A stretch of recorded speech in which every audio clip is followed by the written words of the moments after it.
Welcome back to the Ross Bolen podcast, brought to you by Bolen Media. I am your aforementioned host, Ross, joined as always by the man whose heroics this past weekend shifted the very course of human history, Jared Borislow. J-Bone! Not a hero. I'm just a guy doing what anybody would have done. Sure. Before we get into the story that everyone is here for today, I have a question. I went to a wedding in Colorado this weekend. One of my best friends got married in Telluride. It was beautiful. I've never been to Telluride before. Unbelievable. Apparently Oprah is building a 30,000 square foot house there, if that tells you anything about Telluride. Congratulations, by the way, to Eric and Callie, and also Oprah. And I had a layover in Dallas both ways. So 2 flights there, 2 flights back, which all of this will pertain to the story later in the show as well. But the question my flights led me to ponder is this: how much are airplane pilots really having to do in 2022? Right? Like, I want to know definitively how amazed by commercial airline pilots I should be. Like, I have a Tesla, right? I've got the Model 3 or whatever, and it's got the full self-driving, so I'm aware that technology is advanced to a point where with a lot of transportation, you don't have to do quite as much as you used to have to do. And I'm aware that autopilot exists in airplanes, in aircrafts, right? So I just don't, like, does it depend on the airline? Do you have any knowledge of this? You got any pilots in your family? No idea? I do watch The Bachelorettes, and Rachel's a flight instructor. Okay. Is that the current Bachelorette? Yeah. What But the hell's a flight instructor? she flies like Cessnas and teaches student pilots how to fly. Oh, hell no. But I think on those planes, the pilot's doing everything. Right. Now, commercial planes, I truly don't. You hear this growing up too. It's like, oh yeah, they say the semi-truck drivers, those drive themselves, which I do not believe at all. Right, so you can just snort meth and crank. I do not believe that. I think those trucks don't drive themselves. But the planes, I believe the pilot is taking off and landing. And that's pretty much it, right? I think. Like, maybe it depends on the airline. Like, the Spirit Airlines captain is in the cockpit sweating bullets with his hands on the joysticks, but, like, the United captain is just asleep with autopilot flying from port to port. You think Spirit and Frontier don't have autopilot? Yeah. They can't afford it. That's why it's so cheap. You really have to crush it as a pilot to fly for one of those airlines. Anyway, if any of our listeners are pilots, I need to know how impressed to be by commercial airline pilots. Because, like, is there a job where you have more people's lives directly in the palm of your hand at one time? I mean, per day. I mean, let's say they have 300 people per plane, 3-4 flights a day. Like, that's a lot of people. That's a lot of people. And they say airline travel is the most safe form of general, like, public transportation these days. Statistically. Yeah. Yeah, statistically. You're much more likely to crash on the way to the airport, Jared. That's what they say. That's what they say in Dumb and Dumber. And it's true, though. Yeah, it's also true. Very, very, very true. Not even close. However, the difference is, I believe those figures for car crashes in terms of, like, getting in one. Less death? Yeah, if your plane crashes, you're dead. It's most of the time. Yeah. Right? But the car, you can survive that. Anyway, just something that crossed my mind. Today's episode is brought to you by MyBookie. Winning season is officially here. College football is back tonight. Football season has returned, baby. Let's go. Whether you're a seasoned bettor or first-timer, MyBookie gets you the most for your money with a double deposit bonus. When you go to MyBookie and sign up to $1,000, man. You use code RBP, sign up with your first deposit. As I said, college football back, NFL around the corner, MLB regular season heating up, NBA just weeks away as well. We are entering my favorite sports betting and really just sports watching time of the year. I love watching the Houston sports teams, obviously, but it's even more fun when you've got a little loot on the line, and MyBookie is the place to play, friends. It's simple. Let's say you're looking for a bet to get in on for college football Thursday night or this weekend, or the MLB regular season or MMA, whatever sport you fancy. You go to MyBookie, and let's say you deposit $250 to play with the code RBP. Well, then you're going to get that amount doubled to $500. They're going to give you $250 on top of the $250 you put in. You'll have twice as much to bet on your favorite team. Just use code RBP at MyBookie to claim your deposit bonus, and you can use your funds to bet on as many individual games, contests, or props as you want. Team totals, you can predict the Super Bowl winner, use the MyBookie prop builder to give yourself the edge you need to secure the bag. All kinds of fun stuff, plus the live casino. Bet anything, anytime, anywhere with MyBookie code RBP. So over the weekend, while I was in Colorado, I had a dog sitter staying at my house and taking care of all 4 of my dogs, Bruce and Bella, who you're all more than familiar with, both in the studio today, both on my t-shirt as we speak. Then Penny, who is a little Cavalier Pomeranian. She's about Bruce's size for reference. And then Harvey, who is a big old 90-pound Doberman mix who was rescued by my wife after Hurricane Harvey and then aptly named Harvey. Harvey's the easiest dog in the world, by the way. Like, Penny is a weirdo, but she doesn't cause all that much trouble. Bella is fairly easy to take care of. She just barks a lot. But Bruce is a lunatic. And, like, just to give you the scope, like, our last dog sitter, she did one dog sitting job, and then she quit. She was like, nope, that was it for me. Sorry, never again. Too stressful. Wait, she quit dog sitting for you, or she quit the entire profession?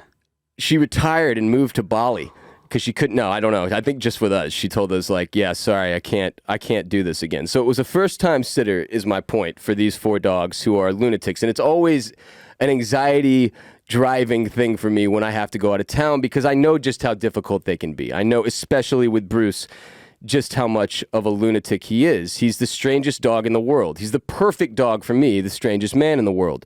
Bruce and I have been kindred spirits since I picked him up at 6 months old, and we've been through a lot together. I mean, more than most humans have been through together, including a divorce and countless mental health marathons and a period of time there after the divorce where I was having to split Bruce and Bella time with my ex, and then the pandemic. And I mean, I've had this dog for 9 years now, okay? He's as much a part of my family as my mother, father, brother, wife, any human Bolen.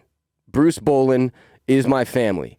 But like me, he's got some issues. Let's just put it that way. He's a handful for anyone to dog sit. I mean, you could bring Caesar, what's his name, in here, and I promise you, Bruce would have him on edge. Caesar Milan. You think Caesar Milan would be in there doing that thing, and Bruce would give a shit. You think the dog whisperer couldn't? He would become the dog screamer. Just Bruce, you son of a bitch. Yes, he would not be able to wrangle him in. I'm telling you, it cannot be done. So basically, just on top of that, he's gotten even more ridiculous since my wife got pregnant. And dogs do this sometimes, where like they can sense the change, right? And then they're aware somehow. They have deeper insight than you would think into what's going on with the humans. So he's been super, super attached to my wife and just gotten even stranger over the last few months. And basically, to start the story, this is what happened. Saturday night, I'm in Colorado, right? I'm at this wedding in Telluride. And the dog sitter arrived at my house to sleep there with the dogs, as was the job, the second night of the dog sitting tenure.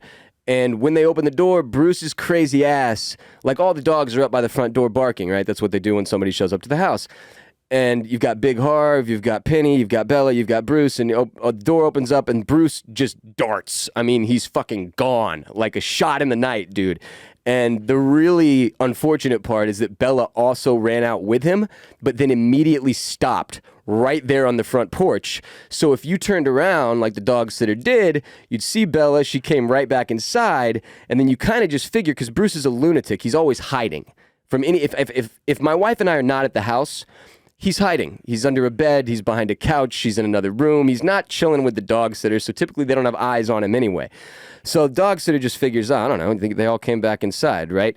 Bruce weighs 10 pounds, by the way, all right? He's not big. He's a small dog, fully grown, 9 years old, toy Australian Shepherd. Sitter takes the other dogs out, figures Bruce is being a dick, as he normally is, and goes to bed. So the next day, Sunday morning, one of my neighbors rings the doorbell. Sitter opens the door. Neighbor asks, how many dogs you got in there? Sitter's like, well, I got 4 dogs. And neighbor's like, well, somebody just saw a toy Australian Shepherd running around the neighborhood, right? Immediately realizing like what had probably happened, the dog sitter takes off down the street to try to find Bruce. And let me add, this is completely not the dog sitter's fault at all. Like, it could have and would have happened to anyone. And I feel absolutely awful for the dog sitter. But keep in mind, I'm sitting on an airplane, right, taking off from Colorado, okay, to Dallas when I get a call. My phone rings. It's the sitter. But we're taking off, so it will not let me answer. Like, I'm trying to answer the call real quick, and it won't connect. It doesn't go through. So I spend the entirety of that flight thinking that Penny, the Cavalier Pomeranian, has had a seizure because sometimes when it rains and she refuses to go potty outside, she ends up having a seizure, and it's pretty scary. Like, I've witnessed a couple of them over the years, and it is a terrifying thing. But an hour and a half later, we land in Dallas, and I call the sitter, who informs me that no, Penny is fine. And in fact, Bruce, my dog son, is missing. He's gone. When you heard this news and you had just landed, did you stand up in the aisle out of fear? No. Did you break your own rule, and did you stand up? I still didn't break my own rule. Okay. I sat until it was my turn to rise and grab my things from the overhead bin as a normal, functioning member of society should. It's big of you. It was huge of me. And I won't lie, Jared, I was tested in this moment. I could have gotten up, grabbed my shit, and sprinted to the front of the plane. But the truth is, it wouldn't have done much because I knew I had to go to baggage claim. I knew I was going to have to wait on my pregnant wife. I knew we were going to have to order a lift. But the point is, Bruce is gone. He's been gone for hours. Nobody knows where he is. I have to sit in Dallas for 45 minutes on the layover, just like, what the fucking fuck is happening? Holy shit, is my Bruce even alive? I text Jared like, dude, please get over to my house, figure out what the fuck is going on. Then I get on a plane and fly another hour back to Austin. I have to sit on that flight the entire time knowing and having every horrid situation run through my head. Like a mental health guy's worst case scenario in terms of allowing your mind and imagination to run wild with all of the horrible things. Now, what sucks is that because of, like 10 years ago, they took SkyMall off of all the airplanes. If you had a SkyMall on this airplane, you would not have given a fuck. You would have been totally fine. You would have been completely like... I would have been buying a sword probably, Jared. Wouldn't have been worried at all. Yeah. But no, in fact, I did end up finishing a book that I'd been reading for 5 years. I started it 5 years ago. I've restarted it several times, but I finally got all the way through it. It's called In the Woods, and it was quite good. Must be a long book then if it took you that long, right? Must be like a few thousand pages. Nah, it's like 230 pages. But yeah, so we have to fly back to Austin. It's another hour flight. I get off the plane. We go to baggage claim. We order a lift. Like all the while, I'm praying nonstop to God. Like, dude, please. Not my Bruce, please. Like, I didn't even get to say bye. Not my Bruce. Today's episode is also brought to you by Talkspace. It's important to prioritize your mental health and wellness every day because when you work on yourself, you'll start to see and feel positive changes in all the different areas of your life. The long-term effects of therapy can give you the tools to deal with challenges as they arise, even if it's a missing dog, perhaps. Strengthen your relationships and give you more optimistic outlooks on life. There's no better time to invest in yourself than right now, and Talkspace lets you send messages to your dedicated therapist in the Talkspace platform, which allows you to update them on the challenges and triumphs you're facing in real time, so you don't have to wait for your next session, which is very, very nice. It's one of the things about therapy that can be extremely inconvenient, is if you've just had a session like I did yesterday, and then some stuff comes up in between that and your next session, which for me is in a couple weeks, then it's like, man, what do I do? Talkspace is here for you. With Talkspace, you set goals with your therapist. They hold you accountable, make sure you're really progressing. Therapy can help shift your perspective, help you find tools to cope in difficult times, and be a guiding light really just through all the things that life throws your way. I've been in therapy for over a decade now. I cannot more highly recommend it. But I also understand it can be daunting. Getting started, way less daunting with Talkspace. They make connecting with a licensed therapist easy so you can stop setting aside your own mental well-being. As a listener of our podcast, you get $100 off your first month with Talkspace. To match with a licensed therapist today, go to Talkspace.com. Make sure you use the code RBP to get $100 off your first month and show your support for the show. That's RBP at Talkspace.com. So the search begins Sunday morning around 11 a.m. All right, Bruce has been in the wild since the night before, overnight. And again, this is a 10-pound toy Australian Shepherd. Few animals are less suited to survive in the wild than this dog. His entire life, myself included, many people have joked, Bruce would never make it 10 minutes in the wild. Bruce would never make it 10 minutes without me. Bruce would never make it, right?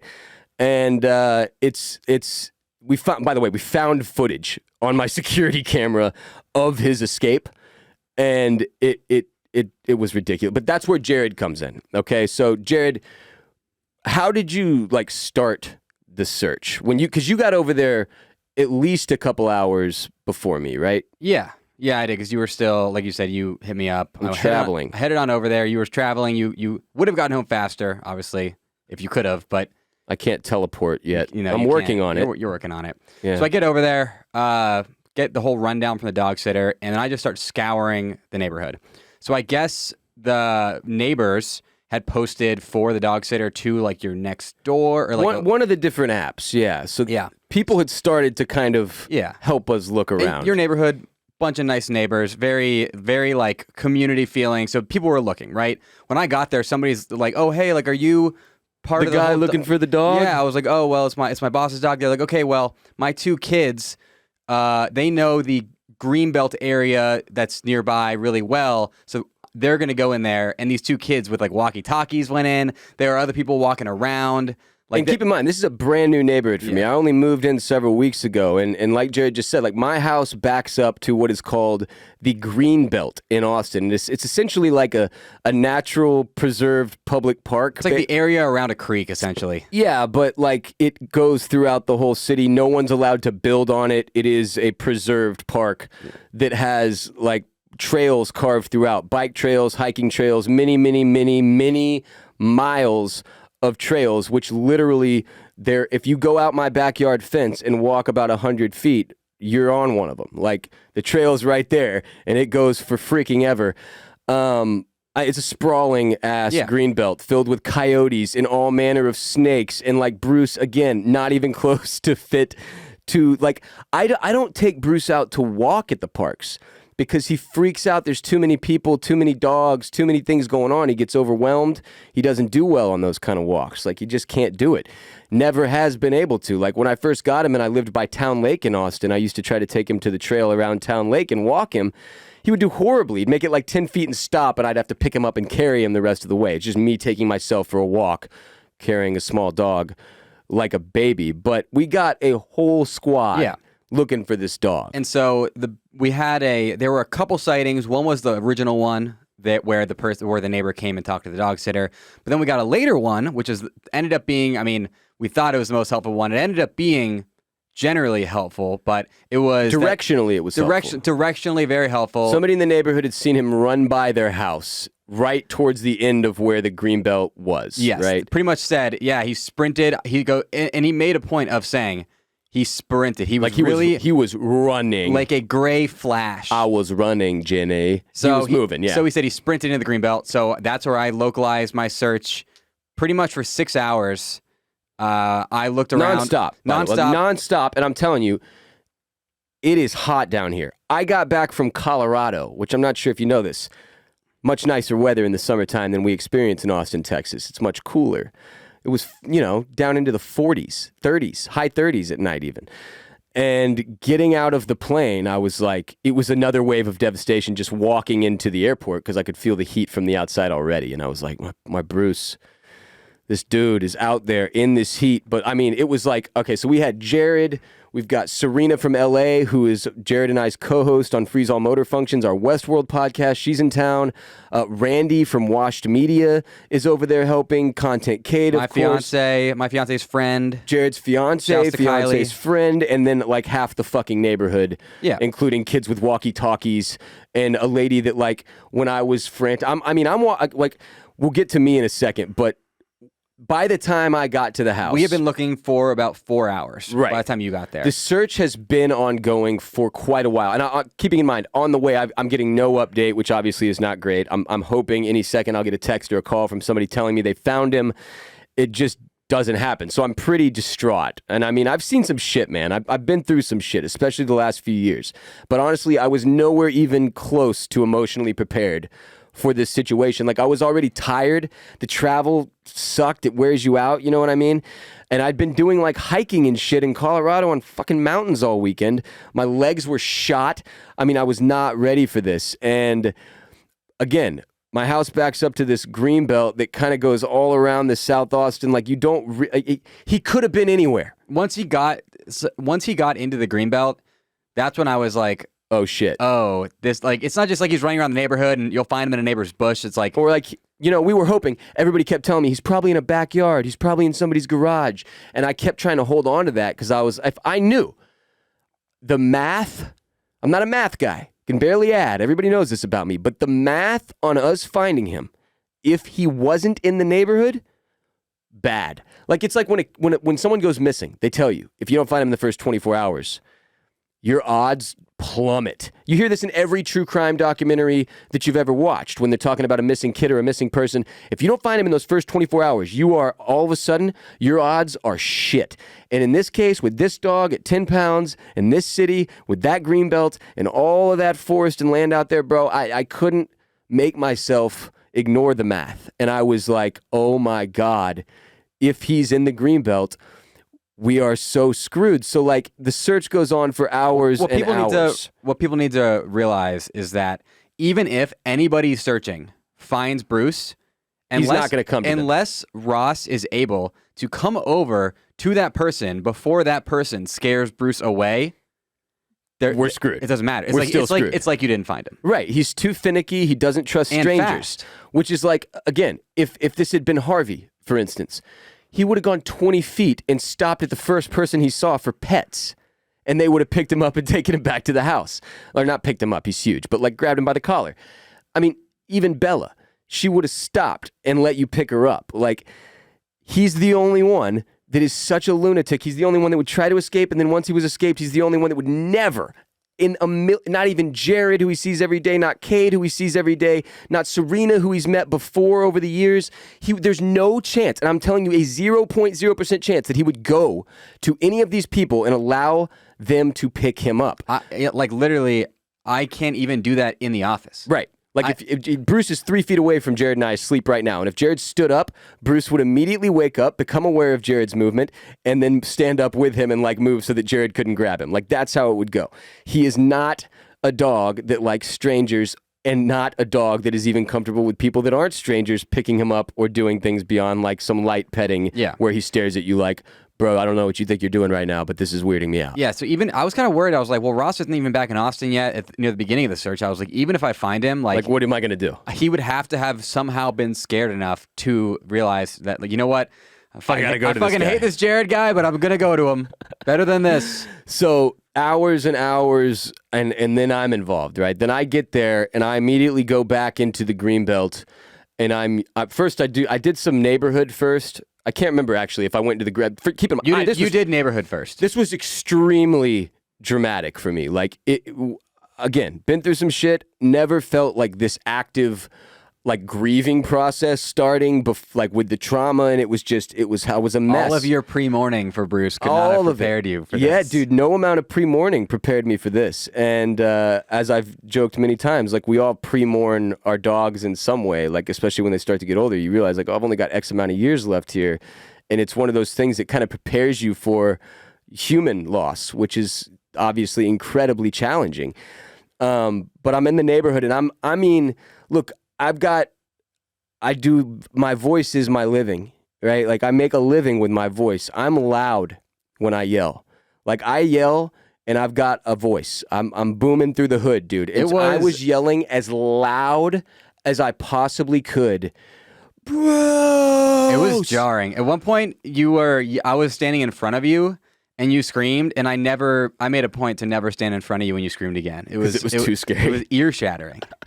I mean, I had never wanted anything in my life as badly as I wanted to find this dog, and the irony of that is that we found out later you're actually not supposed to yell their name. Even if they're the most comfortable dog with you in the world, yelling their name when they're out in panic and flight or fight mode is not the move. You're supposed to find them, get eyes on them, and then very slowly and calmly approach them until you can grab them, and then you're allowed to talk to them. But you're really not supposed to do what I was doing. It can end up sending them further away. So we have no way of knowing, obviously, if you heard me at any point. But I was yelling very loud. Like, my neighborhood is aware of my voice, every single person that lives there. Like, multiple people kept coming outside and going, "Are you yelling help?" Yeah. And I was like, sort of. But no, I'm yelling, "Bruce, do you know where a small toy Australian Shepherd is?" And after running around the neighborhood, which is like, I don't know, I probably walked a few miles just going around the neighborhood in circles and making sure I had hit every street and trying to like peek into backyards and look under cars and into garages. A whole bunch of people had their garage door open like 1 foot. I was like, why the hell are so many people in this neighborhood leaving the garage door open 1 foot? A whole bunch of people had a fence that would have like one plank missing for the foot at the bottom. I was like, why the hell do so many people have a plank missing from their fucking fence? This dog could be literally anywhere. And I mean, we're all sweating bullets. Everybody's red from the sun, trying to keep hydrated. I ate nothing the whole day. I think I had one coffee in the morning, and then I was like getting lightheaded. So luckily I put sunscreen on like halfway through, or else I would have been really very burnt. My neck got kind of burnt. Yeah, but I also wasn't out there as long as you. So essentially 6 hours of looking. Day one, which was Sunday, and then didn't find him. So night starts to fall.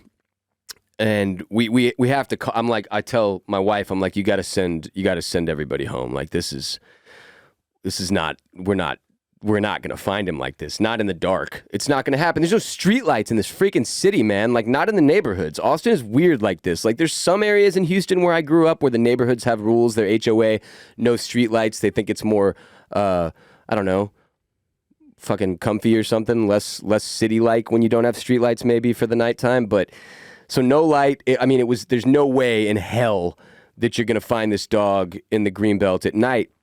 And again, I am wiped. Everybody that's been looking longer than me is probably just as wiped, if not more so. Emotionally, I am a wreck. Like I had to take, we send everybody home, and I had to take medication to knock myself out so I could sleep. Because I knew I wasn't going to be able to without some drug, and that I was going to need rest to be able to go back out and look again the next day. Today's episode is also brought to you by Felix Gray glasses. 5 years ago, Felix Gray set out to create eyewear that would improve daily screen time, and since then, they've been on a mission to create a better relationship with technology. Felix Gray filters 15 times more blue light with their lenses that can make screen time tough on eyes and disruptive to sleep. I've been working on the internet for many years, over a decade now, spending like 10 hours a day staring at screens, whether it's my computer screen or my phone screen. And when I'm done with work, I like to relax by watching my favorite TV shows, movies, and gaming, all of which involve even larger, more ridiculous screens. So a few years ago when I was introduced to Felix Gray, everything changed. These glasses are the quality of designer frames. It's not some cheap blue light coating that's going to chip off. No chipping, no cheapness. Just incredibly great quality designer frames that are stylish and functional as they protect your eyes from all the blue light that the screens we rely upon emit. There's no cutting back on screen time if you're like me, but you can do yourself a solid, do your eyes a solid, and get yourself some Felix Grays to get relief from those headaches, dry eyes, blurry vision, and what have you that occurs over the course of your workday. Prescription and non-prescription available. I've got like 6 pairs. My favorites for you to check out are the Faraday, the Nash, and the West. Use our URL, felixgrayglasses.com/RBP to support the show and get free shipping, free returns, and free exchanges. Check them out now, felixgrayglasses.com/RBP. That's FELIXGRAY glasses.com/RBP. Free shipping, free returns, free exchanges. So the next morning, this is Monday morning, my wife gets up, we wake up, I'm, barely alive at that point emotionally. And my wife goes and prints out some flyers for us to hand out and post around my neighborhood in town. And I have to add, the episode of this show that I recorded before all of this occurred, I did a story about this woman in, I believe, England, or maybe Ireland, doesn't matter, across the pond, who lost her cat for 11 years until someone scanned its microchip and she found it.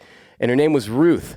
And I bashed Ruth ruthlessly because I was like, bitch, how do you not go look up where your cat is? You knew you had your cat chipped and you didn't go check the GPS to see where she was and just go pick her up?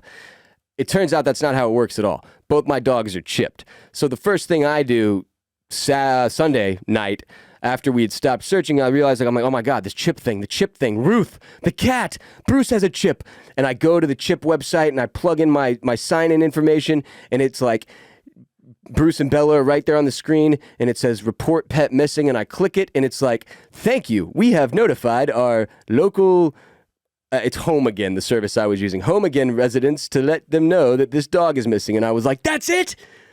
That's all it does? Like, basically, your dog has to be taken in somewhere and scanned for it to be effective at all. And I knew your dogs were chipped, and I was like, well, somebody has to acquire Bruce before they can scan the chip. Which is never, ever going to happen. Not in a million years. Yeah, so more on that later. But the point is, my wife's printing out the flyers, and she's going to go hand them out to the neighbors, post them around the neighborhood and around our area of Austin. And like, while I'm a mess Monday morning, I had this underlying feeling. Like, my wife kept telling me, everybody I talked to kept telling me, you got to stay positive. You've got to believe he's out there. You got to believe he's still alive.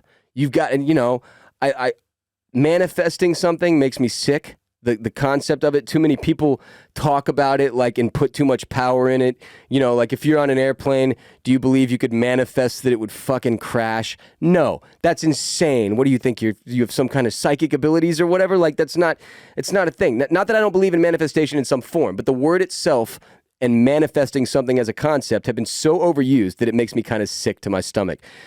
That being said, I had this feeling like I would know if he was gone. And I didn't have that feeling. Like, I didn't know he was gone. I had a feeling he might still be okay. Another note, Bella, completely unfazed. Yeah, she was like... She was like, what's going on? She honestly, to me, seemed maybe a little happier. Is somebody missing? That jackass finally gone? It's all about me now? Yeah, I mean, it was really, really funny to see her reaction. Well, it wasn't funny at the time. It's funny looking back. At the time, I was like, Bella, you fucking dick. Like, your brother's missing. Don't you care? She's like, what? We gonna eat soon? But...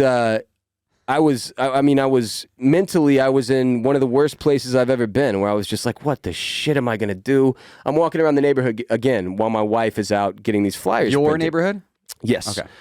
And when my wife leaves the flyer printing place, I believe it was CVS or Walgreens, and she's driving back toward my neighborhood, she ends up like seeing an area where she's like, well, maybe I should stop over there real quick and put one of these up by these mailboxes that she saw, like one of those communal neighborhood mailbox things, right? Where there's a whole bunch of mailboxes in one area. Everybody comes to that area to get their mail.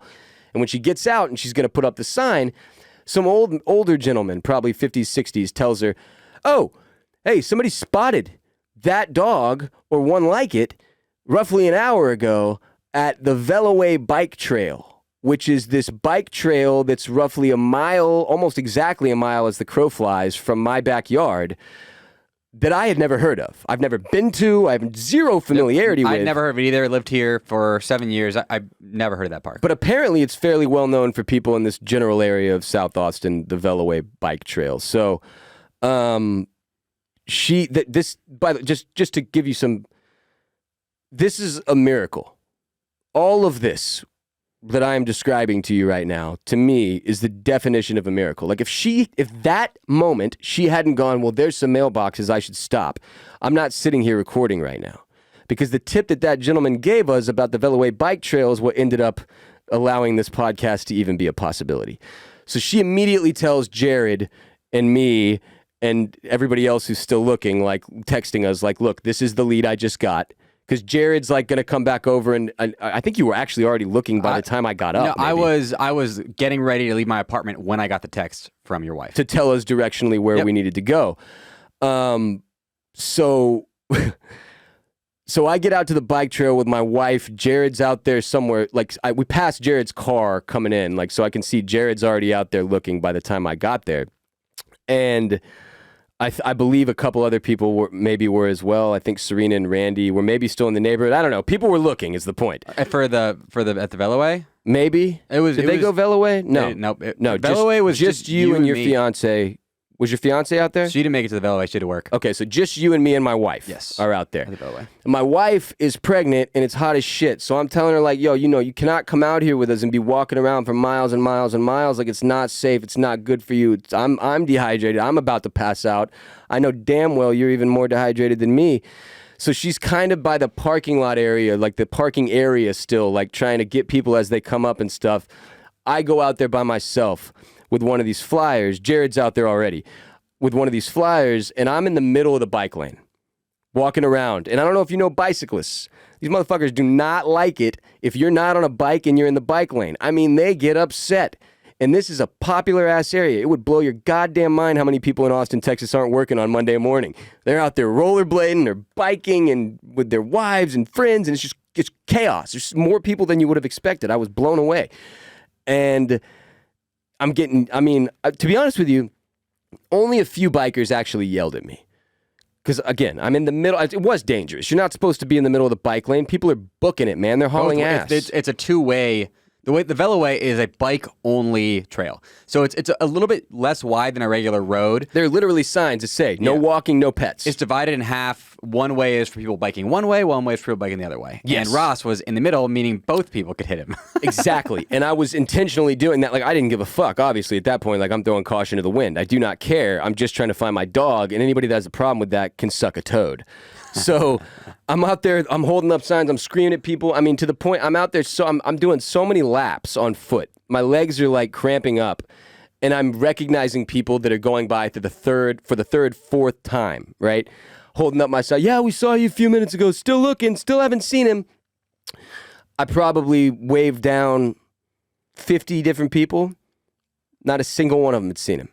Not a single fucking bicyclist had seen Bruce. So he had been sighted earlier, and then after Ross got there, Nothing. No other sightings. Just radio silence about, where he could be. And excuse me. When I walked out there, the first thing that occurred to me was, oh shit. Again, not familiar with the Veloway. My first time. And when I got out there, I was like, this is too much space. This is as equally unhelpful as knowing he's in the general vicinity. I mean, in the general area. It's a needle in a haystack situation still. Especially he's also camouflaged by way of his fur into the surroundings. Blends into so you're imagining the bike trail, but you also have to imagine, this 10-foot wide bike trail that goes both ways. Like Jared said, it's got one way and the other way with a line down the middle to determine which way you're supposed to be going, just like a car street would. That was the dumbest way to explain that ever. A car street. But it's surrounded by greenbelt. Yes. It's cut out of the greenbelt, so there's still forest on both sides, and then there's like a people walking trail deeper into that forest, which I ended up on at some point. And this is, so if you're not familiar with the Austin, Texas, brush, this is not like, a forest in California or a forest in that you would Georgia, just be able to walk out there.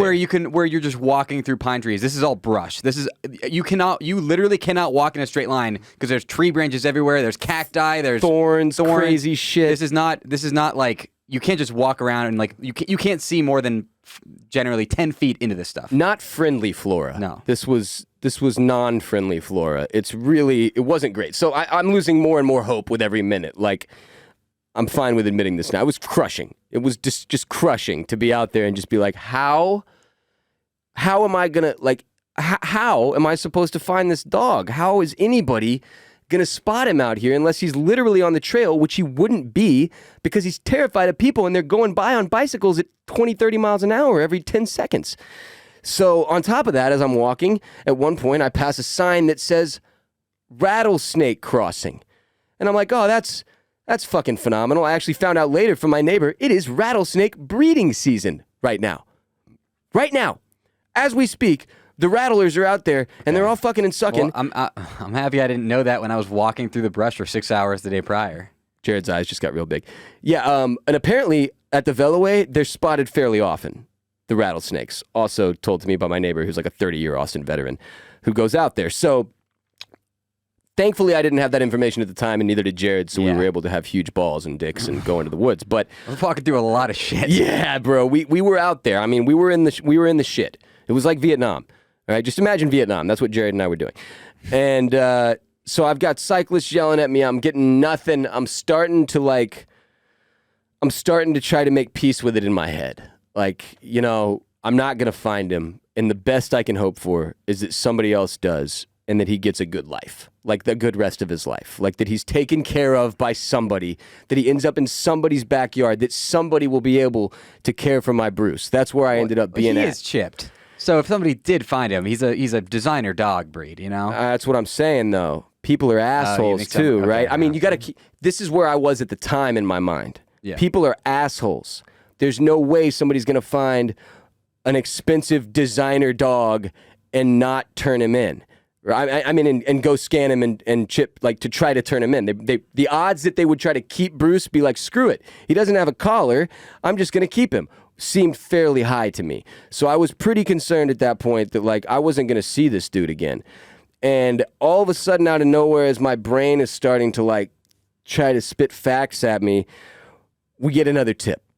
My wife is still out there trying to, like, she's literally about to leave, dude, because she has a meeting. This is minutes before she drives away from the Veloway, and Jared and I are out there alone. A recumbent bicyclist, which is one of those assholes sitting and riding a bike. So if you're not in familiar, a fucking chair. Essentially, it's a reclined bicycle. They are the ones that are really low to the ground. The pedals are in front of the recumbent bicyclist. Like you're in a go-kart, except it's a bicycle. Yeah, like a Formula One kart, a go-kart. Like but it's a bicycle. My mom is a recumbent bicyclist. Never known a recumbent bicyclist. Didn't have a freaking clue what these people were all about.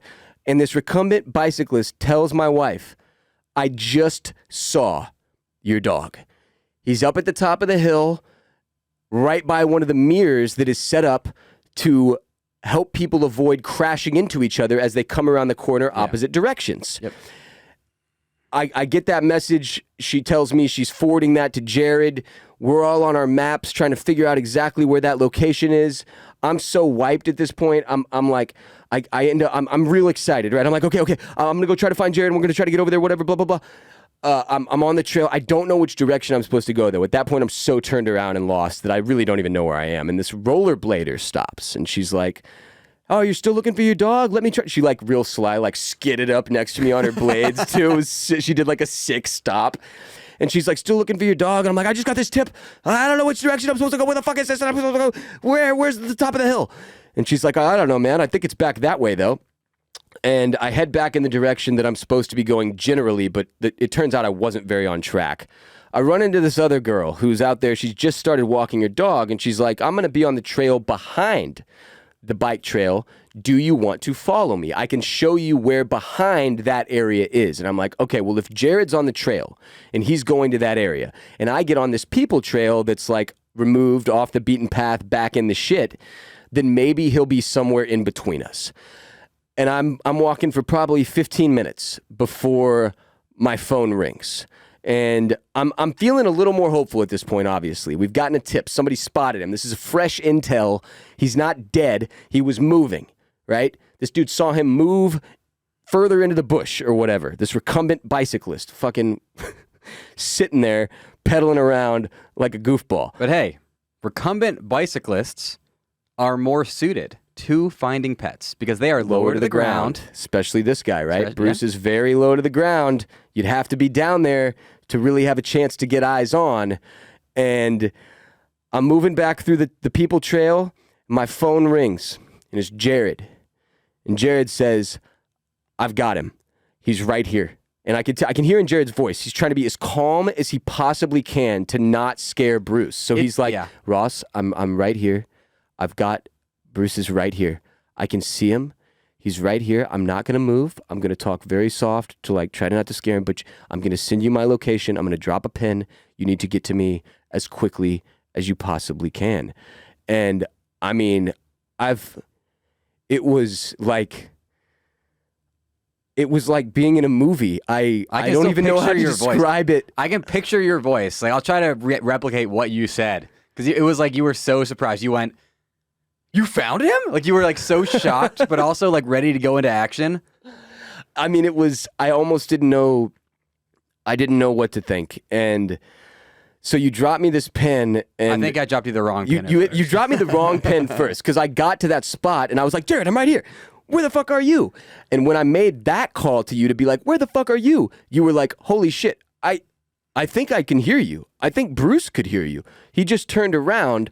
I think you're right on the other side. Here's what you need to do. And you told me like you need to go up a little bit. There's a clearing and it'll get you from where you are now to where you need to be. You'll just have to go up the hill. So what I knew was, so I thought I was being sly and I was trying to stay off the Veloway as much as possible because I knew the bicyclists were going to yell at me if I was on it. So I found this little shortcut through the woods to get from kind of where Ross was to where I am now. Right. And I literally, the woods were so thick, I got stuck in them for 5 minutes and I was like, Ross, you need to go to this clearing because you cannot cut through the woods to get to me. You need to run down the path, run up the hill where there's this little grassy area. Don't go through the woods. No, I mean, it's not possible. Even if I had 2 machetes, I couldn't have gotten through it. So thick, you could not. And you would have obviously scared Bruce away first. Absolutely. So it was like, so in my head, I'm excited. I'm obviously like, I mean, my brain's running 100 miles an hour.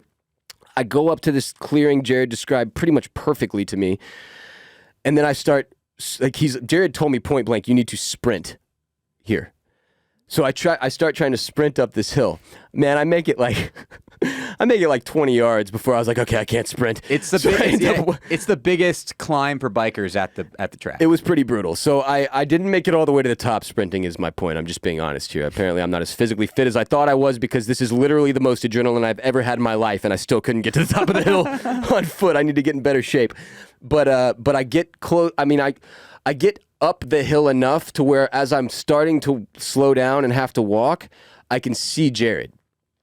But as I see Jared, he's right next to the area that this gentleman described, the recumbent bicyclist, almost to a T. And I don't see Bruce. And it's not like, oh, well, maybe I'll get a little closer and I'll be able to see him. Like, I got a little closer. I got all the way up to Jared to where I could have touched Jared. And I'm like, Jared, where is he? I don't see him. So the recumbent bicyclist, like that guy, massive hero. Without him, I literally went to exactly where he said he saw Bruce. And like right when I got to my spot to post up where I was like, okay, I'm going to stand right here and then look. And I literally stood there, looked down under this tree, and Bruce is staring at me from about 10, 12 feet away. Now, I'll put up the photo, possibly even as the cover image for this episode. If not, I'll put it on social media and stuff. But the spot that Jared got eyes on Bruce is still the most amazing thing to me. I mean, you cannot see him in the photo that we took. It's a where's Bruce, like where's Waldo. It's a where's Waldo, where's Bruce, and as somebody on Twitter pointed out, like the odds are that Jared was only fit enough to see Bruce in that situation because he is a disc golfer and is very used to looking for. Are they called discs? They're discs, yes. Discs. Frisbee is a trademark. Used to be owned by the Waymo Corporation. Now it's owned by the Mattel Corporation. From looking for discs in the woods, Jared has the eagle eye you would need. Like, it is. So, just to be clear here, recumbent bicyclists and disc golfers are to be respected just like members of the military moving forward. You are to thank them for their service. If you see any recumbent bicyclist, you are to thank them for their service, thank them for saving my dog Bruce, and buy them a drink. Same thing applies to any disc golfer you run into as a result of this story. It turns out that fringe hobbyists are some of the biggest heroes among us. So we get up, I'm up there, and Bruce is allegedly like 5 feet from me. So when Ross gets me, he walks over to me, and I'm like, Ross, so he's about 10, I remember saying he's about 10 feet down the hill under the tree. You stand next to me, you go, where is he? I'm like, I honestly, I had this moment of incredible paranoia where I was like, is Jared hallucinating because he's been in the sun for too long for 2 straight days? Did he not really see him? Is this just going to be even more heartbreaking? And you were like, dude, get down and look right there. And Jared points through, and again, this is thick brush. This is trees, this is thorns, this is all manner of poison ivy and poison oak and God knows what else. It's rattlesnake breeding season and we didn't even fucking know it. And I'm just like, at that point, I can't see him. And I'm like, you were like, if you just go straight through here, you will see him. You will get him. He is right there. I swear to God. And I start moving to make my way into the bush and I get my eyes on him. Did you see him? You got down like on the ground. When I got down low, right before I entered the bush, brush. Both. That's the first time I got my eyes on his head, and I could see that he was in full fucking freak out mode. Like he was not peacefully sleeping next to me like he is right now as we record this episode. He was very frantic, and we don't know how long he'd been awake. We don't know how long it had been since he had eaten. We don't know how he got any water out there or what the fuck. So he's really, really not looking great, but he's very much alive. And I'm like, oh my fucking God, it's my dog. I couldn't even, still as I sit here telling you the story, I can't believe this happened. I can't believe that he was actually there. And that this fucking recumbent bicyclist was like a goddamn human GPS that somehow knew exactly, because like the spot that he informed us was not close to where he did the informing. Like this guy had moved on from that area, hauling ass, sitting down. And I'm thinking in my head, like, how do I get over to him? And I'm like, I know I'm not supposed to yell, but I would be nice if I didn't have to go through all this shit. I'm scared if I start moving through the brush that he is going to run out of fear because he can't really tell who I am because it's too thick, and God knows if he can even see right now. Yeah. I'm starting to freak a little because I'm like, Brucey, come here, buddy. Brucey, it's me. And I see him start to like show his teeth a little, like he's not digging the situation. He doesn't give a fuck who it is that's talking to him. He doesn't want whoever that person is to come near him. And at that moment, I realize, okay, I'm going to have to go through this brush, and I'm going to have to do it as quickly as I possibly can before he freaks out and runs. And I start to make my way through it, and I've got some weird bumps on me and shit now. There's like some bug bites. I'm not super sure what they are, and hopefully none of them are scabies that crawl to my balls and dick and plant babies everywhere like that one time in college. But at least this time I would know it's not herpes. So, I mean, I don't know that I've ever completely disconnected from my body the way I did in this moment, but I was just like, there's nothing stopping me from getting to this fucking dog. And I pushed through probably 6-7 feet of this fucking shit, all manner of bushes to get to Bruce. And I get over to him, and he's like kind of growling still, but I immediately grab him and I pick him up, and he bites the shit out of me immediately. Where'd he bite you? I don't know. He only has like 6 teeth left, so he didn't do too much damage. The little dogs, the little toy Australian Shepherds have a lot of teeth problems, and you got to pull them when they get problems with their teeth. Otherwise, they'll get infected, and it can really make them sick. So I go over to him. I pick him up. He bites the shit out of me. I could give a fuck. I would let him bite me every day for the rest of his life if he wanted to right now. And I start weeping openly immediately. Like, I mean, it was just the most incredible emotional release I've ever had in my life. I didn't think I would ever hold this dog again. He also, like, by all visual and, like, other observations, seemed to be in fine health. Yes, and like, it wasn't like you went over and he was, like, limping, or he was, like, you know, like, really sluggish. Like, he seemed like he was disoriented, and, like, he was extremely disoriented. Yeah, definitely disoriented, but, like, in terms of his movement, like, he seemed like he was, you know. I mean, he didn't get much chance to move. I snatched his ass up pretty quick, and he bit the shit out of me, and then I started crying, and then in what was one of the coolest moments of my whole life, he started licking the tears off my face, and then I just started bawling even harder, and I'm standing in like the thick of all this shit, fucking weeping. And then one of the other coolest moments of my life immediately follows when I hear Jared just break the fuck down crying on the other side of the brush. And so now you've got 2 grown men in the middle of this fucking bike trail just weeping. I mean, and I can't even do it justice. Like, I was wailing, crying. Like, I haven't cried like that ever. And if you've ever been on a bike trail, I cry a lot, dude. I'm a crier. Not like this, though. If you've ever been on a bike trail, then you'll know, like, the kinds of people who ride the bikes on them. Like, these are, like, the old-ass dudes with, like, their fucking spandex, like, Tour de France suits, and they're, like, $4,000 bicycles. They all bike next to each other, and they're screaming so they can hear each other, and they're talking about the stupidest shit. What the hell is going on out there? These people's conversations are twice as loud as they need to be. And then we're just bawling. And then there's 2 So I'm crying. I can hear Jared crying on the other side of the fence. And, like, I've known Jared a long time. He's probably heard me cry at some point over the past couple years. I don't think I've ever seen you cry. You definitely haven't. And so it was just like, I mean, it just speaks to the emotions of the moment. Like, that not only did I just immediately break down, but then that just broke you too. And it's a man and his dog. There's no better love story. There isn't. And I mean, so I'm standing in the brush, and I'm like, oh, fuck, well, now I got to get out of this. And I'm like, the only way this is going to make sense is if I turn my back and just, like, basically line back, like football fullback my way out of this shit. Backwards. With Bruce in my arms, like, covering him. I did that. That's the newest sex move, the backwards fullback. And my shirt looked like somebody had stomped on my back as a result. It was really weird. But I get out of the brush, and I'm holding it, and I'm like, I mean, I remember the first thing I said, Jared, you did it. I was like, Jared, you did it. I can't believe it. You did it. You fucking did it, Jared. I don't understand. You fucking did it. And I, like, Jared's just weeping. And I went over to him, and I hugged him, and I'm still holding Bruce, and Bruce has started to calm down at that point. Like, you jackass, where have you been for 2 days? Motherfucker, I've been out here in this shit looking for you.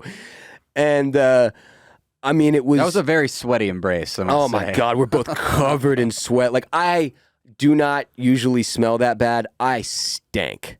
Like the fucking stress was sweating out of me. Like I really smelled two grown men crying and hugging with a small toy Australian Shepherd. If anybody had just ridden by right then, they would have thought I had proposed to Jared using the dog and that we were two gay dudes fixing to tie the knot and that we were so stoked on it that we couldn't help but weep and hug. And I mean, from there it was like, I'm just saying it over and over like, Jared, I can't believe it. Jared, you fucking did it. And we're just like both so ecstatic that this has actually occurred, that we found this thing that like, cause look, I think we both knew the stakes here. Like I was not going to be okay. And you knew I was not going to be okay. Yeah. And it's not just that you're my friend. We also work together. We make money together. We do our livelihood together. You need me to be okay just like I need you to be okay so that we can get money and also be funny. And so finding that dog was of paramount importance for you and I's general fucking livelihood moving forward. For at least, I mean, we can assume I probably would have been fucked up for at least a couple months. This would have been a very long grieving and mourning process for me. Yeah. God knows how it would have ended. I don't know that I ever would have been the same again. I don't think I would be the same person. I'd be fine. I would have survived. I would have survived and advanced mostly in Bruce's memory, but I would have never been the same. I would not have recovered fully. It would be like losing a child or a family member where you go forward, but you're changed permanently, inalterably.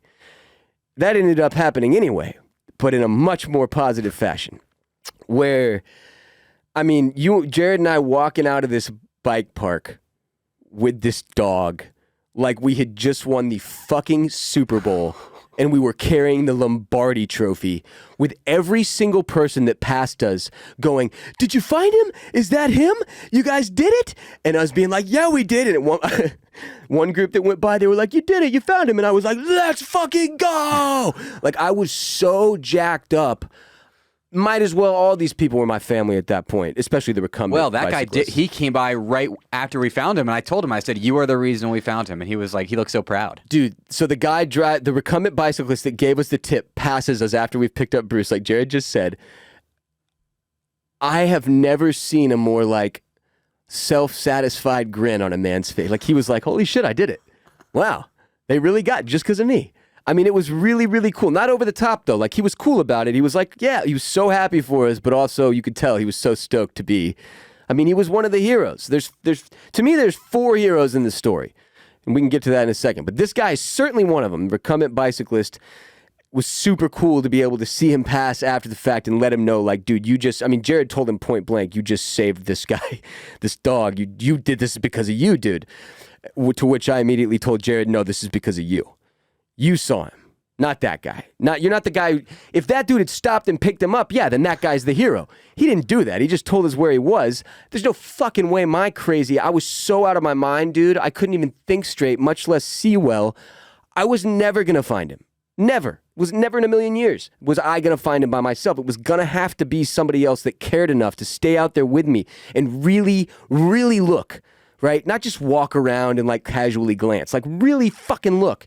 And that person to me is J-Bone, who did that. I mean, it was insane. So like just to wrap up the happy part here, we're walking off the trail, and then like another one of these groups that I've been yelling at for a good hour and a half at least, that every time they've gone by, I've been like, have you seen this fucking dog?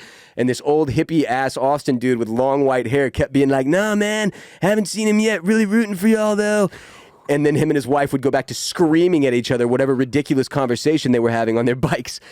He passes us, and he's so happy that he throws on the brakes and gets off his bike and comes over to try to pet Bruce. And Jared and I are both like, guy, what are you doing? This dog is in shock. I had the thought in my head where I was like, Bruce is going to jump out of Ross's fucking arms right now. I know. I was holding him so tight at that point.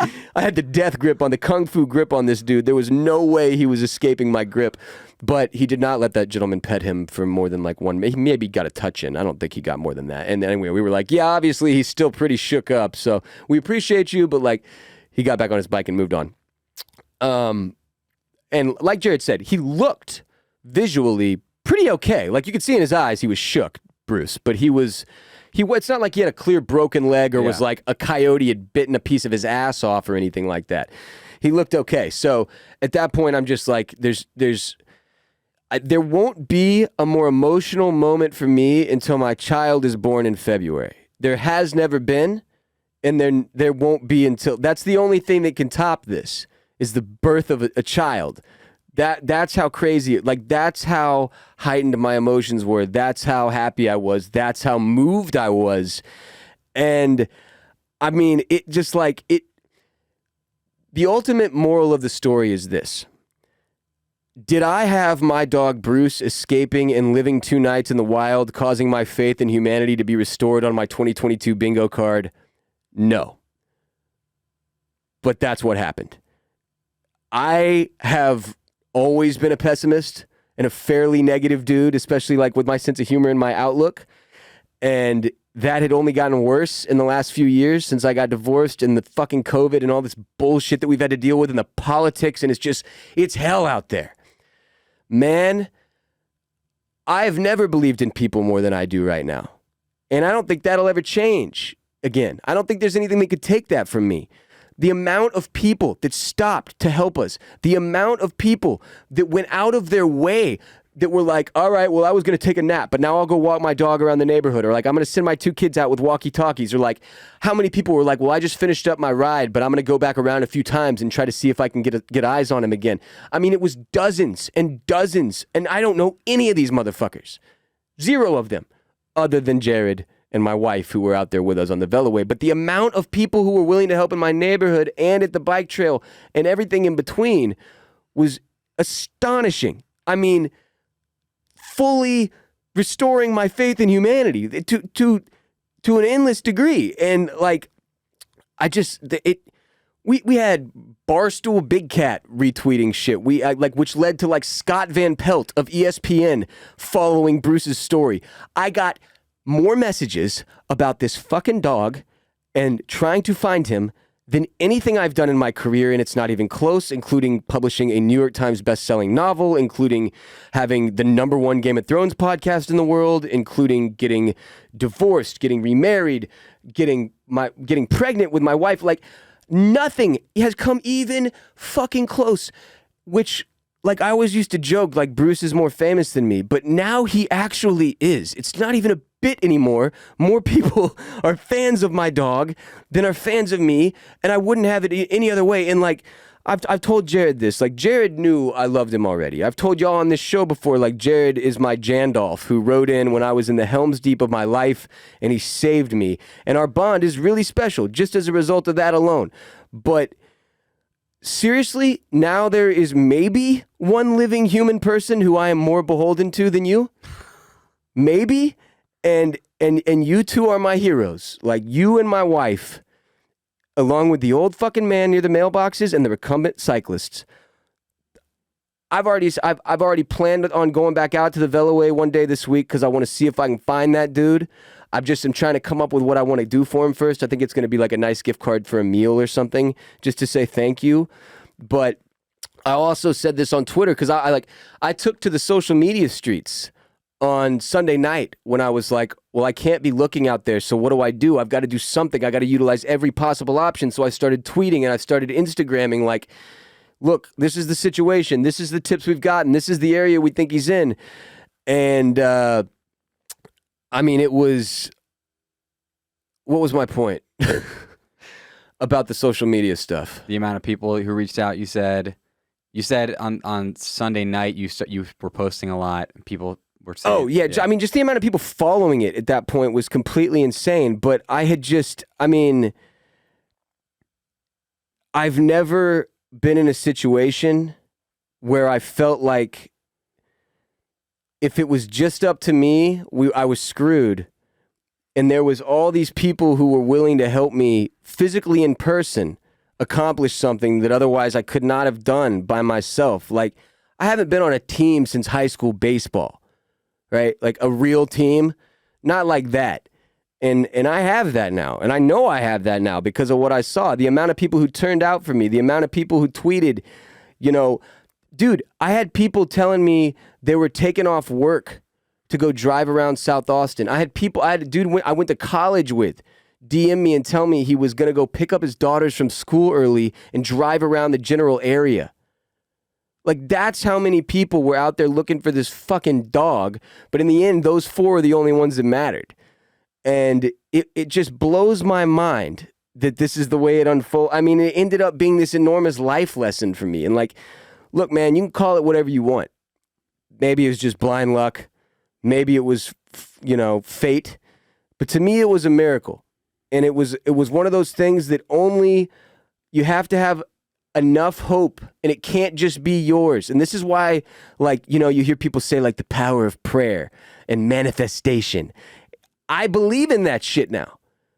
It actually happened. Like, there was no chance in hell we were going to find this dog.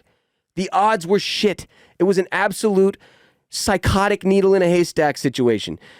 And it happened. We really did experience a miracle, and I got to bring my Bruce home as a result. And Jared and I, we've worked together for a lot of years. He was an intern before he even graduated college at the old company we used to work at.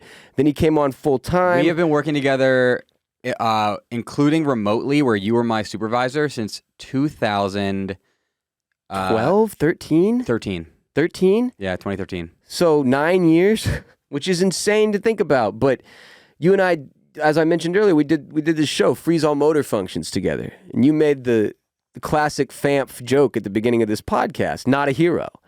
Because you always used to rewatch the episode of Freeze All Motor Functions, of Westworld, and take like 5,000 words worth of notes, and we would do the most hardcore, badass Westworld podcast possible.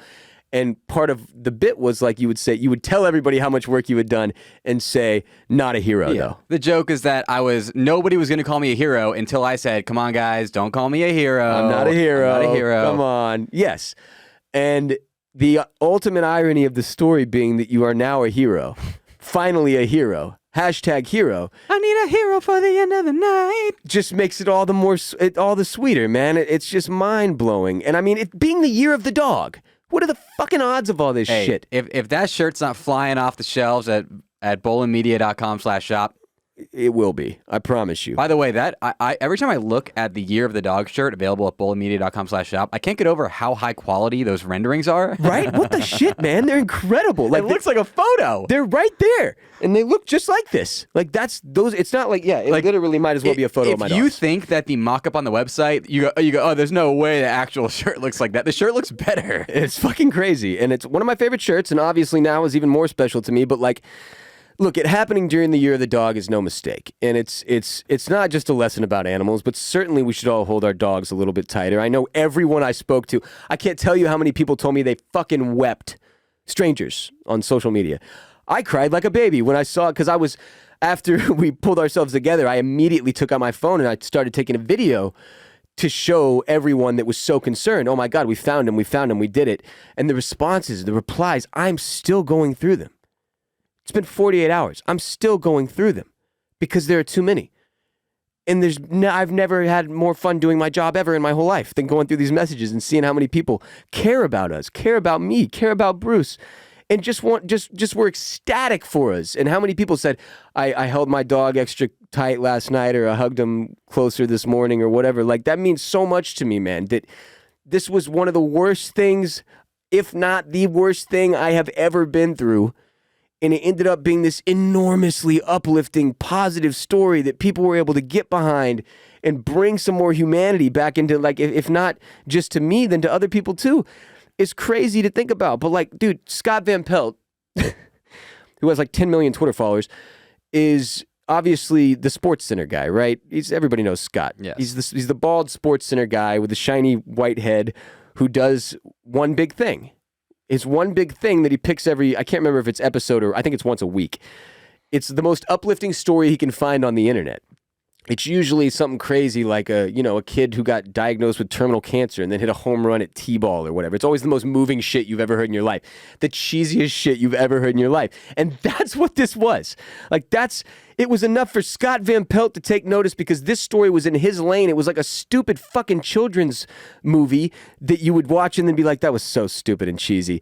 But it actually happened in real life, IRL. We didn't make it up.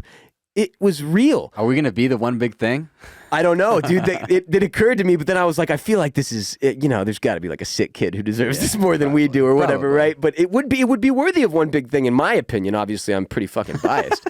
But shouts to Scott Van Pelt, though, man. That was just, and shouts to Big Cat for showing us love I mean, me and him have had some weird moments over the years in our relationship, but he was kind enough to retweet that. He's obviously an enormous celebrity, and that I believe that all that energy and momentum helped, that he helped create too, that Jared was obviously a massive part of, that all those tweets and Instagrams built up. I believe that. I'm not just saying it. Like, I believe that's how things can be shifted in our world.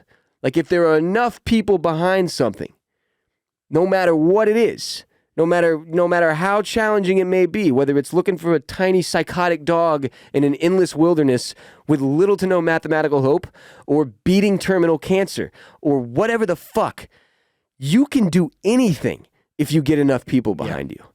And I sort of believed that in a way in my brain before all this, but now I know it. And it's been the coolest, most emotionally exhausting experience of my life to go through with my favorite people in the whole fucking world. And I mean, it was, like I said, it was already an honor to get to sit across from Jared every day and work.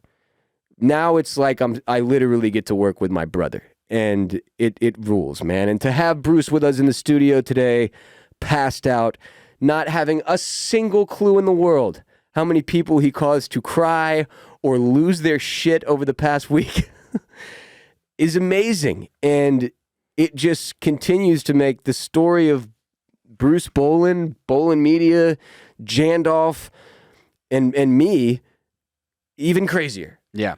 Two other things I want to note.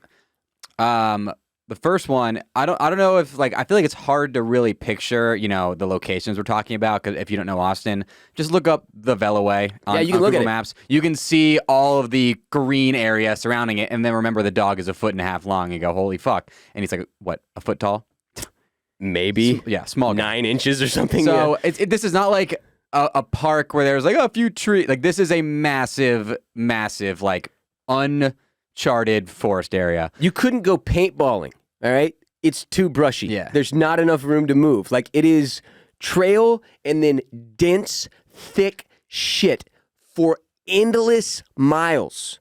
And he was in the middle of that shit, down in the fucking most random possible spot ever. The second thing, I remember, so we, like I said, looked from noon until about 6 on Sunday. Then Day one. Got dinner, went home, and I already knew I'd already talked to Ross's wife. I was like, yeah, I'm going to go in the morning and look. And this is before we had the Veloway tip. I just thought I was going to go back to your neighborhood. And I'm not, at this point, me and Jared are not even getting to, like, communicate, because I was like, my wife is basically coordinating with Jared because I was so fucking distraught. I couldn't do anything. And I said to my fiance before we went to bed, I was like, I didn't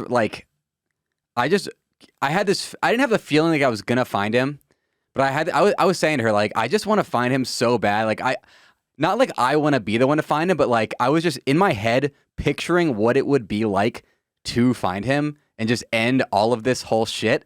And then I went to bed and then I woke up and found him. I mean, it's truly unbelievable. It's like when you hear those fucking cheese dick athletes after they win something being like, I went to bed last night and I visualized this exact moment in my head and here I am. And you're just like, yeah, sure you did, Aaron Rodgers. Go fuck yourself. In my Except head, that actually happened, and instead of it being a douchebag like Aaron Rodgers, it was Jared. Instead of a Super Bowl trophy, it's Bruce. In my head, he was going to let me pick him up and bring him to you.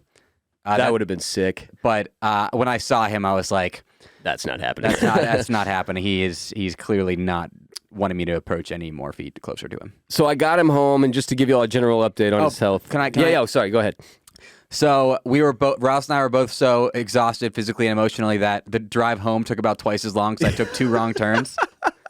I accidentally turned into the high school, which is like a fucking high schools nowadays. They're pretty hard to get in and out of. I was driving around this high school for like 4 minutes. I couldn't figure out how to get the fuck out. At one point, I went down a one-way street that led to a parking garage, and I had to reverse, and I almost hit a car reversing out of this parking garage. I mean, we're both sitting in the car. It's hot as shit. Air conditioner blasting, covered in sweat and tears and blood and whatever else is in that forest. I took the turn before your turn, and then I took the turn after your turn.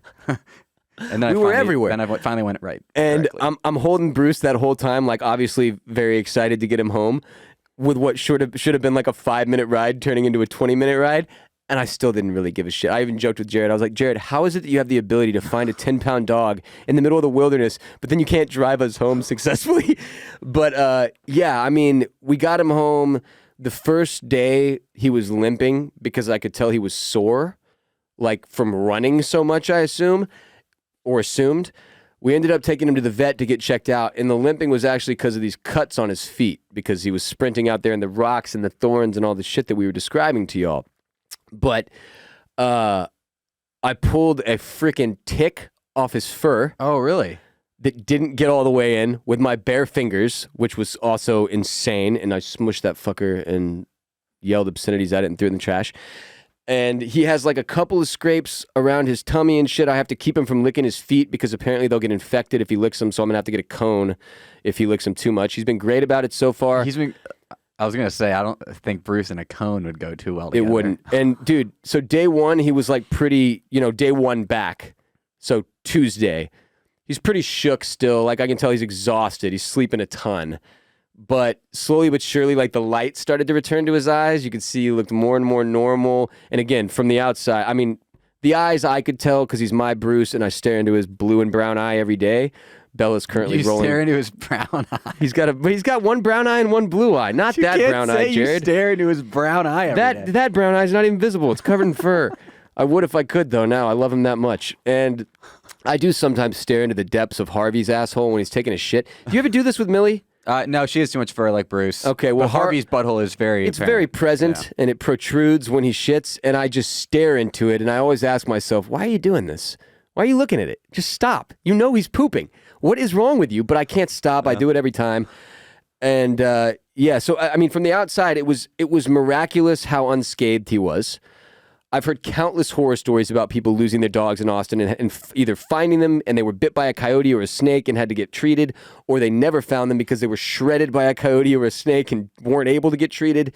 And this little bastard, out of all the dogs, he survived 2 nights in the wild. He shuts down every single person who ever bet against him, myself included. And now he's just gone back to his normal life as if nothing ever happened. And Jared and I are left to fend with the trauma that was incurred. But all in all, I mean, you should try to pick him up right now. See if we can get him on cam. It was okay. I'll try to pick him up. But you gotta talk while I try. He's awake. So, yeah, I, as Ross will point out, I'm not trying to be I'm so humble guy. I am the hero, but I'm trying to be humble. Like the reason why I'm not like, oh, it was all me. I mean, first off, that's not who I am. But secondly, it's because I literally went to the exact spot that the recumbent bicyclist said. Like, literally, if he had marked it coordinates-wise, I stood there, looked down, and saw Bruce. So that recumbent bicyclist, massive hero, we should buy him a gift card. I mean, he absolutely is, and I'm going to try to get him something. I'm seriously going to go back out there and try to see him. But, like, hey, buddy, you want to say anything into the microphone? You want to apologize for what you've done? Stop staring at my brown eye, Dad. I mean, it was the coolest story I never expected to be a part of. It was it's something I'll cherish for the rest of my life. Like, I've got lots of good memories. I've got lots of cool shit that's happened to me. My life is dope and I do dope shit, but it changed me, man. It changed me in the way that only a near tragedy, I think, can. And it really did restore my faith in humanity in more ways than one. I've never felt better taken care of by my people.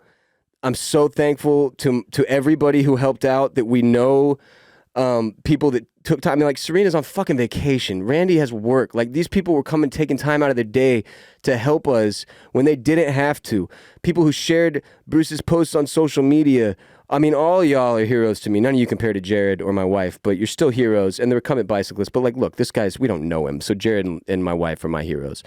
My wife, if she hadn't stopped, made that turn, gone to those mailboxes, if that dude hadn't given us that tip, if J-Bone hadn't been like, I don't know, bro, you might as well be a member of the fucking Navy SEALs to me at this point. Like, that's how amazing it was, the search that you pulled off. If all those people hadn't, come together for me, it would have irrevocably damaged me. I would not have recovered, not been the same man. And I'm so thankful, and I'm just so thankful to everybody here who listens to our podcast, who gives us a chance to grow our company here, Bolen Media. If you are or aren't an F1 fan, I don't care anymore. You are now legally required to watch, listen to, and support Formula Bone and the Formula Bone F1 show hosted by Jared Borislow, available wherever you listen to RBP. Subscribe on YouTube. If you're like, you know what, J-Bone is a hero. I think I'm not a hero, but if you think J-Bone's a hero, then what you should do is go subscribe to Formula Bone on YouTube. That is the way to help him most. Yes, absolutely. Please do, man. And thank y'all for being a part of the ride. I apologize to those of you who were like extremely distraught. I think just like you knew, there were so many people who listened to our show who knew like if they don't find this dog, like Ross might not make it. Like they were worried for you. Yes. They were like, you were the main focus. Yeah, I mean, look, Bruce is tight, but I mean, people knew that it was going to really mess me up, and that I mean, it was just super special. So that is the story of little Bruce's big adventure, which is, I assume, the only way he sees it in his eyes. Like, I went on a little trip there. He has no idea the kind of danger he was in. He has no idea how close he came to never seeing me or my wife again. And now Jared and I get to continue going to work every day with this little shit while he barks at every single person who comes through the front door, including Jared.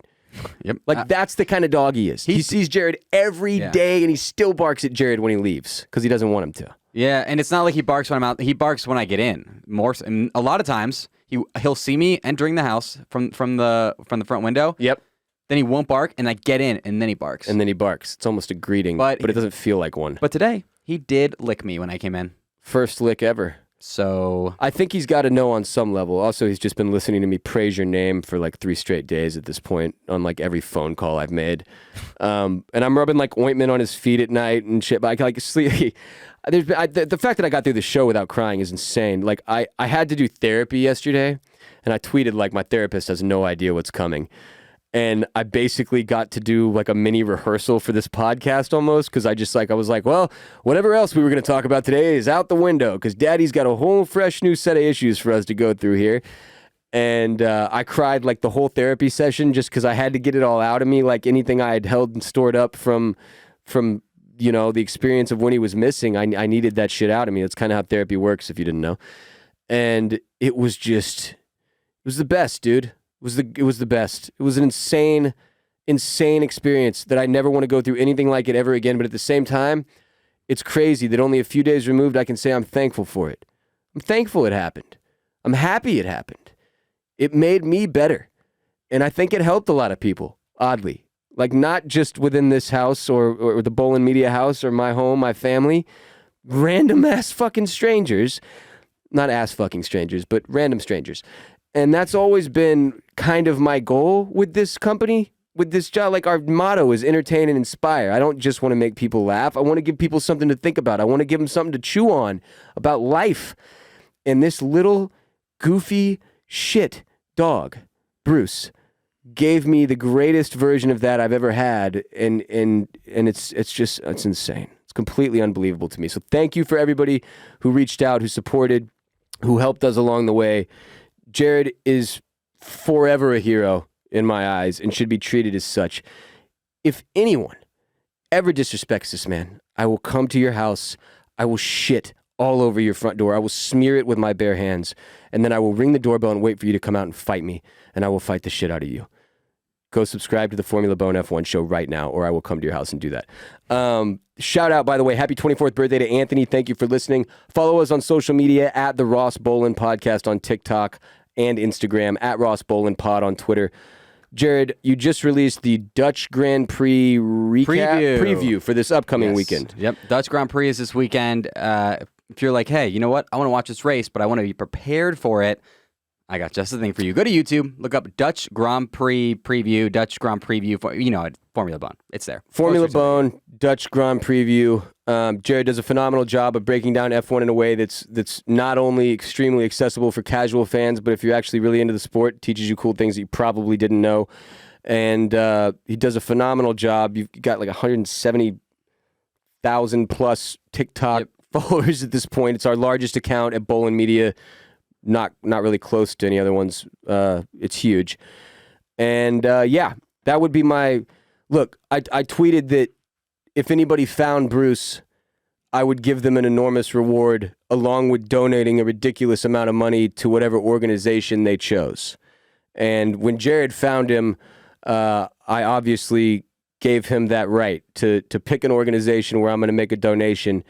Which, you want to announce that now? Yes, I picked Trappers. Trappers, and I believe it's TRP. TRAPRS. Oh, okay. TRAPRS. It's an Austin nonprofit where they help your wife. She reached out to them. They helped give you guys some good information. They were the ones who told us, like, do not yell. You will scare him. Yeah. He'll move further away. Yeah. So they help people out for dogs that are like skittish. If there's been a sighting within 72 hours, they help go out and locate the dog. They do consulting, humane trapping, and rescue of lost and stray animals. It says we catch the uncatchable, which I love. So that's where I'm going to be making a donation. Like, if anybody wants to make a donation in Bruce's name or whatever, they have a Venmo at the Trappers, TRAPRS. Just put Bruce Bolen or J-Bone as a hero on there. We ask that you give some type of credit to Jared and Bruce.